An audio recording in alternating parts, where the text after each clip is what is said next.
Okay, so let's proceed, no? Hi again, ABM. Nasa na kayo ba yung classmates? Okay, so it's okay lang. I-re-record naman to. So yun na, let's proceed na ulit to business mathematics. So cash discount and sales terms pa rin tayo. Okay, can you hear me naman? Okay naman yung mic and then yung screen.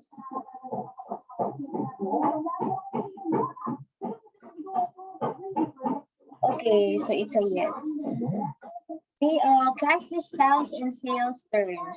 So we have already discussed, di ba, yung mga trade discounts, yung series of discounts using percentage or even decimal. So, knowledgeable naman tayo no, kung paano mag-convert ng percentage to decimal. Okay, so cash discounts and sales terms.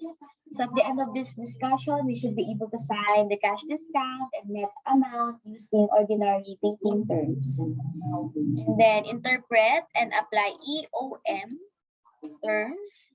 And then interpret and apply ROG terms. And then find the amount credited and outstanding balance from partial payments. And then interpret freight terms. Okay, medyo madami-dami, no? So first is yung find the cash discounts and net amount. So bills are often due within 30 days from the date of the invoice. So usually, di ba, kapag kunyari meron tayong supplier. Yan. And usually, kapag suki naman na tayo, pwede na tayong mag-order ahead of time. Tapos binibigyan tayo ng 30 days to pay that supplies. Tapos kapag ang ginagawa ng ibang mga supplier, if within 30 days tayo nagbayad, binibigyan tayo ng discounts. So that can be an example of cash discount. Yes. And ito yung sinabi, no? Usually daw yung bills is within 30 days. To encourage prompt payment, companies offer an incentive of a cash discount if the invoice is paid within the specified period. Okay, since ang mga ginagawa ng supplier, since after 30 days, pwede ka naman magbayad, para mas makapagbayad agad or na-encourage nila na makapagbayad agad yung mga customer is naglalagay sila ng mga cash discounts. So, para within 30 days, no, makapagbayad agad yung mga consumer or yung mga customers nila.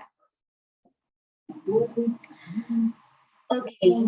So, ito yung mga example, no, na we can apply din sa 5M2, 5M1, even sa accounting. Ito yung mga ginagamit din na terms. So, merong 2/10 and N/30. Hence, take a 2% cash discount if paid in 10 days. Pay the net price if covered within 30 days. So meaning, kapag nakakita tayo ng ganito sa transaction, ibig sabihin, percent discount kapag nakapagbayad ka within 10 days. Kapag more than 10 days naman, but within 30 days, ayun, wala ng discount. Okay, nag-gets ba natin? Okay, so for example, find the cash discount for an invoice dated December 1 for 1,500 with terms of 2/10 and N/30. So meaning, kapag itong $1,500 ay nabayaran natin within 10 days, then magkakaroon tayo ng additional na 2% discount.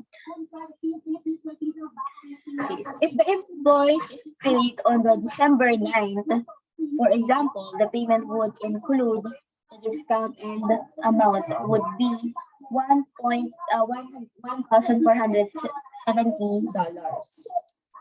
So let's complete the 1,500. Merong 2% na discount multiplied by 0.98. Yan. 1,470. If more than 30 10 days, for example, nabayaran to ng December 11, then wala na siyang discount. 1,500 mismo yung babayaran nila. Yeah. For example, if the invoice is paid on or after December 11, the amount would be 1,500 pa din. Nagets ba? Yes or no?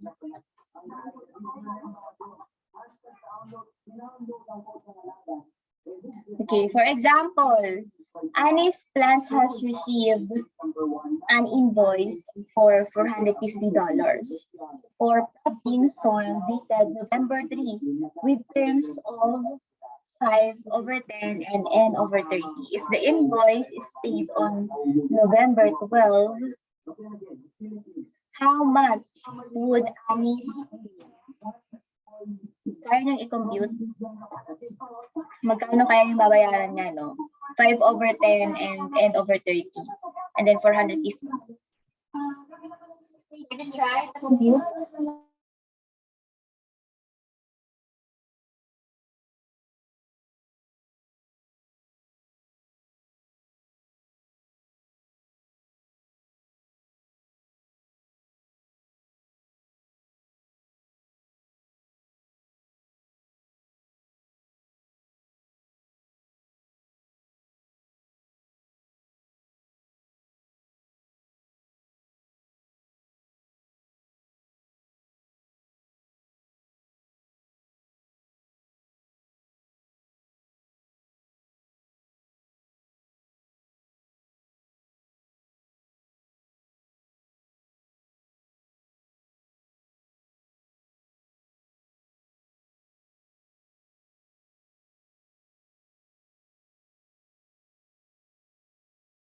Okay, so let's try, no? 5/10.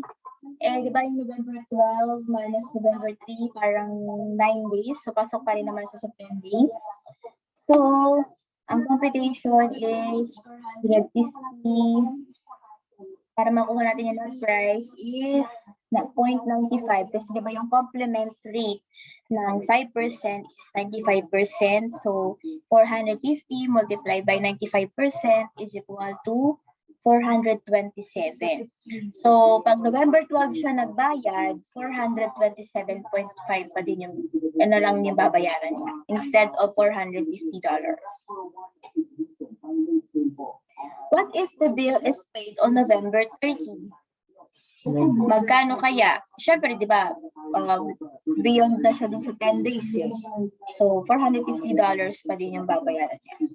Walang discount, full amount babayaran niya. So, they would be able to take discount and have to pay the full amount of $450.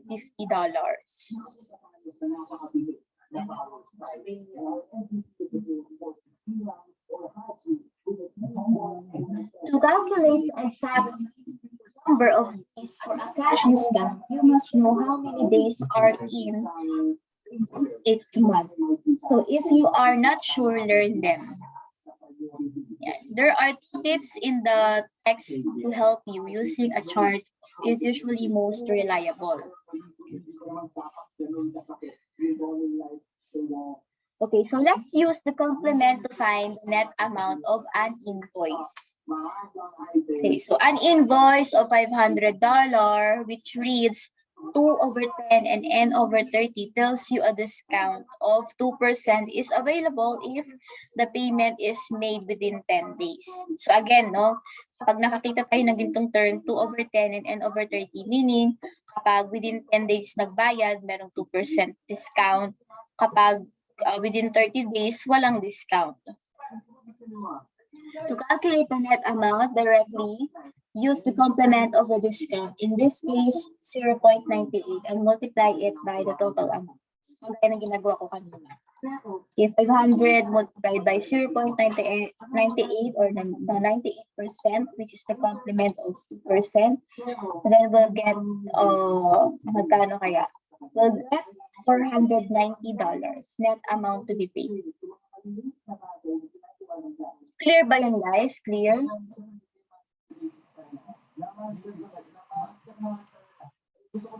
Okay, so for example, Sycamore Enterprises received a $1,248 bill for computer supplies dated September 2 with the sales terms of 2/10, 1/15, and N/30.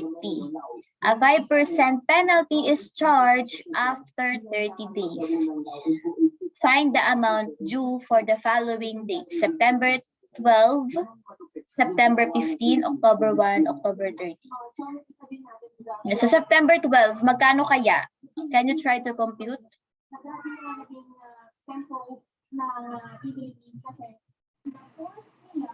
And I'll give you time to compute. Mga 5 minutes or 3 minutes.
Okay, so let's try to compute.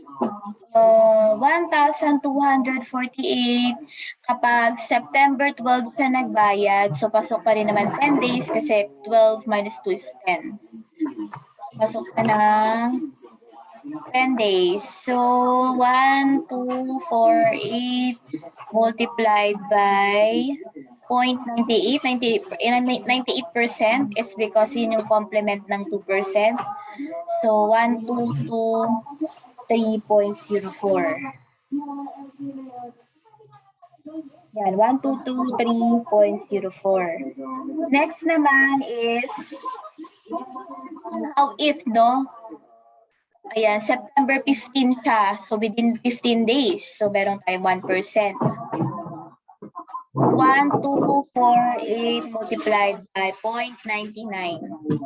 So, we'll get, ang babayaran niya is 1,235. 0.52. Then, next naman is, October 1 daw siya nagbayad. So, within 30 days pa din naman siya. Kasi, di ba, ang September ay may 30 days. So, October 1 nagbayad. So, parang mga after 29 days. So, let's check. Ayan, wala naman, ano naman, as is pa din, 1,248. Pero yun nga, kapag October 3 siya nagbayad, meron dong 5% na penalty. Kumbaga, meron kang dagdag, no, na sabayarin mo na 5%. So, 1,248 multiplied by 1.05. Nadagdagan yung babayaran mo ng 5%. So, you'll get 103 ay 1,310.48 for yan. 1,248 as is kapag October 1 walang discount. Pag October 3 may 5% na penalty, so 1,310.40. Nakuha ba guys? Nakuha ba? Yes or no?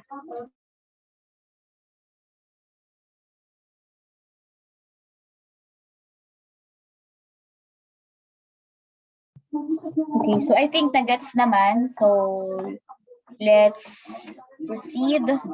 Interpret and apply EOM end of month terms. Yan, another type of sales term are EOM terms, end of month terms. For example, an invoice might be 2/10 EOM, meaning that a 2% discount is allowed if the bill is paid during the first month or up to 10 days of the month after the month on the day of the invoice. Nagets ba? Yan, pag sinabing 2/10 EOM, ibig sabihin, kapag within the month ka nagbayad, meron ka pa rin 2%, tapos up to 10 days after that month, may 2% discount ka pa din. So, ano siya, kumbaga parang, kunwari, May 1 ka bumili, no? May 1. So, May 1, tas meron kang term na 2/10 EOM, meaning hanggang June 11, nagets ba? May, June. June 11, kapag nagbayad ka nun, meron ka pa rin 2% discount. Kumbaga parang dagdag lang ng isang buwan.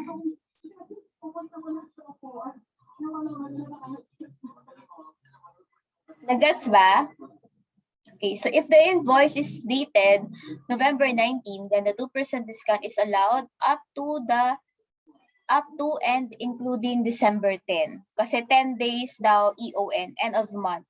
So, November 30 plus 10 days hanggang December 10.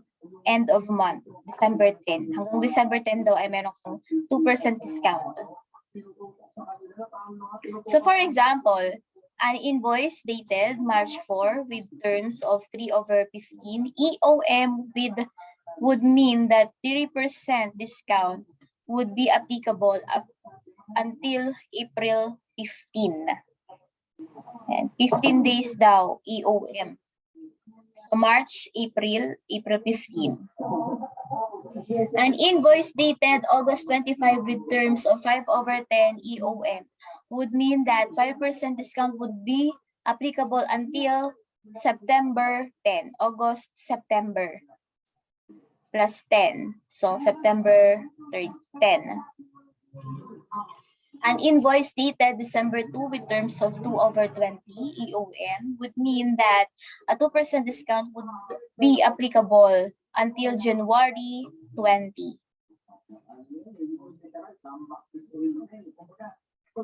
An EOM exception, an exemption occurs when the invoice is dated on or after 26th of the month.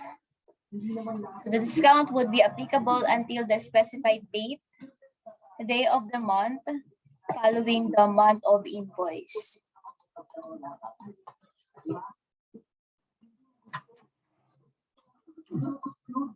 Okay, so kapag nagpas na daw ng 26 and above, like 26 hanggang 31st, ayan, parang lalaktaw ka pa ng another month.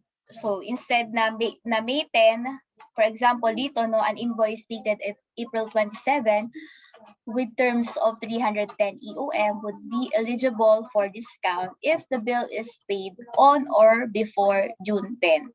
So instead na May 10, since lagpas na siya ng 26th of the month, so ang mangyayari, magbibilang ka pa ulit ng another month, May, June, then 10 days. Ito yung exemption, alalahanin nyo, ha?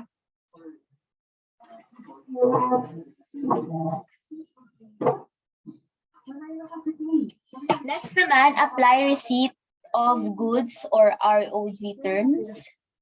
So a cash discount is allowed when the bill is paid within the specified number of days from the receipt of goods, not from the date of the invoice. So kumbaga, diba, instead daw na invoice, yung bilangan ng discount days is kung kailan mo na-receive yung item. So for example, meron kang in-order na furniture, nagbayad ka kaagad. Tapos, kumbaga, hindi pala, meron, parang bumili ka ng furniture, pero in accounts payable, so nabigyan ka na ng invoice, tapos i-deliver na lang daw sa'yo after 10 days yung goods. So instead na yung bilangan is after mo ma-receive yung invoice or kung kailan ka umorder, ang bilangan ng days is kung kailan mo na-receive yung item. Multiply the invoice amount times the complement of the discount rate. So sales term stating 1/10 ROG mean that 1% discount is applicable 10 days after the goods is received. So not when the invoice is dated. So for example, Judy's Fine Jewelry received an invoice for 50 silver charm bracelets for a total of $550. The invoice is dated April 1, but she received the bracelets on April 6.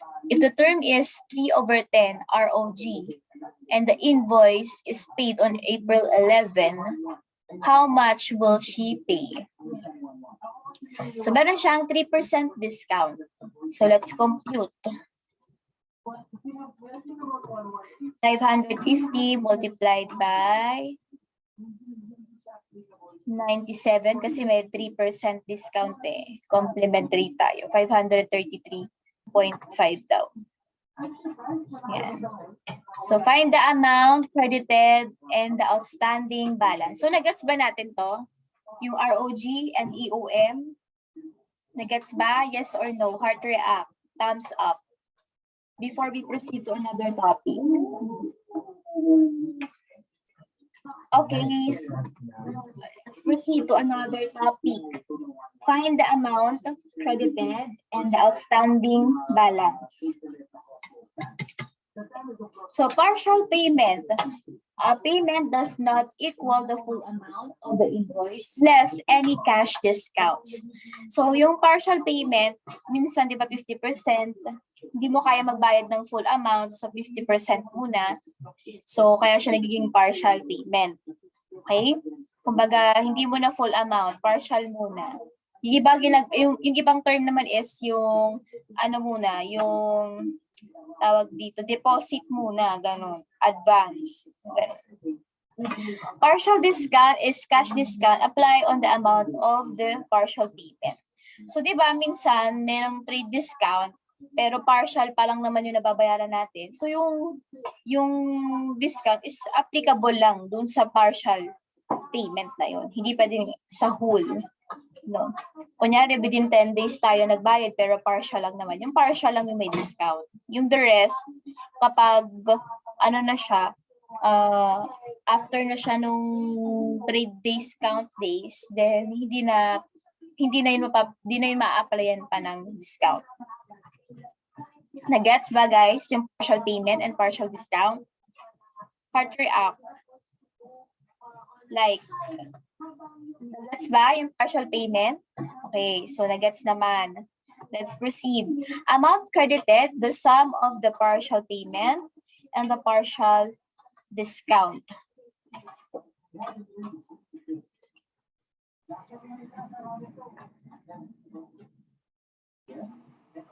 Yan. So, di ba nagbayad tayo ng partial payment, 50% kunwari. Tapos, in-apply natin yun ng discount. Okay, so yun yung amount na babayaran mo, no, sa partial payment. Outstanding balance, the invoice amount minus the amount credited.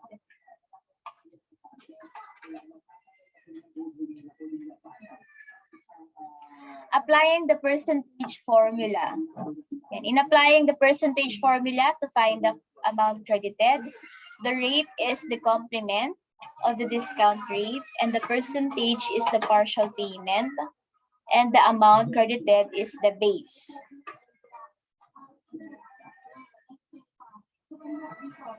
Yeah. Base, yung amount credited is equal to percentage over yung rate. Sometimes a customer cannot pay the entire amount of an invoice but takes advantage of a discount period to apply the discount to a part of the total due.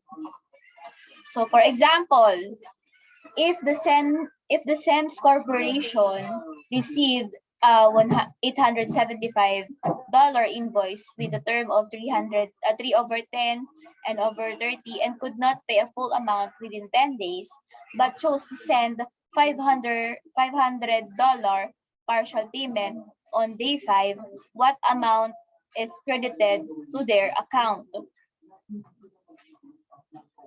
Okay, so yung amount credited is equal to partial payment divided by the complement discount rate. Yeah, so for the amount credited, yeah, 500,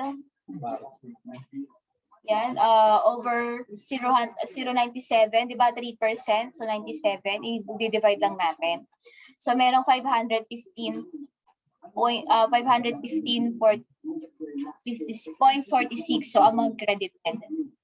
Yan. So, di ba naghulog ka ng 500, tapos may 3% discount. So yung 3% discount, ayan, balance would be the difference. So 875 minus 515.46, so 359.54 na lang yung balance mo.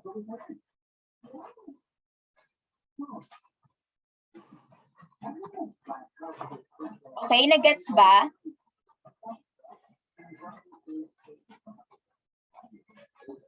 Okay, nagets daw. Okay. Next, interpret fee terms. Okay, so I think this is the last topic na din. So, bill of lading, shipping document that includes a description of the merchandise, the number of pieces, weight, name of the consignee or sender, designation, and the method of payment of the freight charges. Kumbaga, ito yung mga shipping document, no? Na kung saan natin makikita yung sender, yung method ng payment, magkano, number, kung ilang piraso, kung gaano kabigat. Ito yung nakikita natin sa Shopee na nakakabit doon sa sa plastic ng Shopee ng Lazada. Yun yung isa sa example ng bill of lading. And nakakita na kayo ng ganon? So I guess so noon. Mahilig naman tayo mag-order ng Shopee and Lazada, di ba? FOB shipping point. When we say itong mga terms na to, makikita din natin sa accounting. So mas better no kung maalala natin para ma-apply natin yung knowledge na to sa accounting din. No, hindi lang sa business mathematics. So when we say FOB shipping point, free on board, buyer pays for shipping when shipment is received. Yan. Parang katulad din sa Shopee, di ba? Tayo yung nagbabayad ng shipping fee. Okay, parang COD din to. Pag na-receive na yung item, aside dun sa amount ng item, is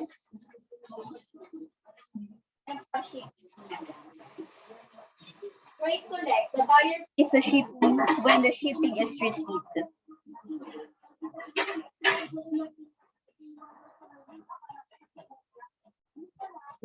Yan, parang same din ng FOB shipping point. More key terms, FOB destination, free on board. At the destination point, the seller pays the shipping when the merchandise is shipped. Kapaligtaran naman ito no FOB shipping point. Kapag FOB destination, ang nagbabayad ng shipping fee is yung seller. Okay? Kumbaga, kunyari, ano ka na, isa ka ng suki, no, nung supplier na yun. So, instead na, aside sa mga discount, isa sa mga, mga, tawag dito, mga benefits mo, no, for being a loyal customer ng supplier na yon is that yung seller na yung nagbabayad ng shipping fee mo. Okay? Freight paid, the seller pays the shipping when the merchandise is shipped. Parang same din ng FOB destination. Ganun din. So, si seller ang nagbabayad ng freight fee or yung shipping fee. Prepay and add. The seller pays the shipping fee when the merchandise is shipped, but the shipping costs are added to the invoice for the buyer to pay. So when we say prepay and add naman, kumbaga in advance, kunyari, syempre di ba as a seller, di ba, ikaw yung magde-deliver ng item. So ang gusto naman ni yung shipper, yung nag-ship is makuha na niya agad yung sweldo niya dahil sa pag-deliver ng product. So ang ginagawa, si seller muna yung nagbabayad. Pero ang mangyayari is ina-add ni seller yung shipping fee sa bayarin ni buyer. Okay, nagets ba natin yan, guys? FOB destination, FOB shipping point, and then itong prepay and add. Nagets ba? Sige, I think nagets naman. And remember that cash discounts do not apply to shipping costs. So again, kunyari, di ba, si seller muna yung nagbabayad, hindi niya pwedeng, and nagbayad within 10 days yung buyer, hindi niya pwedeng isama dun sa base yung shipping cost. So after niya munang yung sa retail price lang applicable itong cash discount. So another sa kanya na i-add yung shipping cost or shipping fee tinatawag. For example, the home doctor received a shipment of hand tools with an invoice total of $800, including shipping, and sales term of 3/10 and N/30. The invoice is dated June 2, and the shipping costs are $112. Calculate the payment of the invoice. If it is paid June 10, okay, so June 2 yung invoice, June 10 daw na bayaran. So, paano natin siya kukumpitin? Meron tayong 3% na discount kasi pre-net. Within 10 days, 3%. 800 multiplied by 97 will get the net price of 776. Saka natin i-add yung shipping fee. So 910.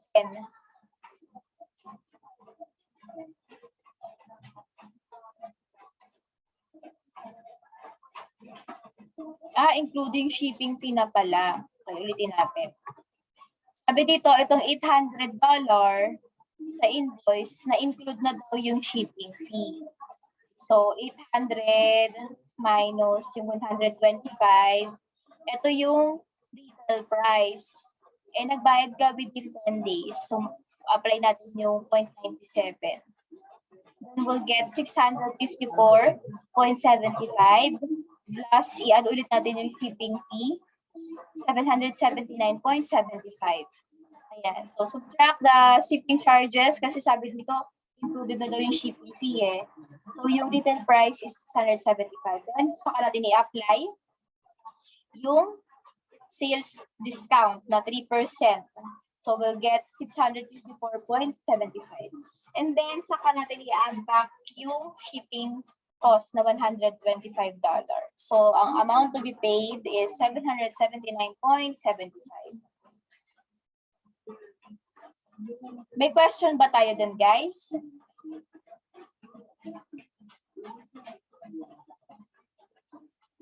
Nagets ba natin? Okay, nagets daw, nagets. Okay, so yon we have another break ulit.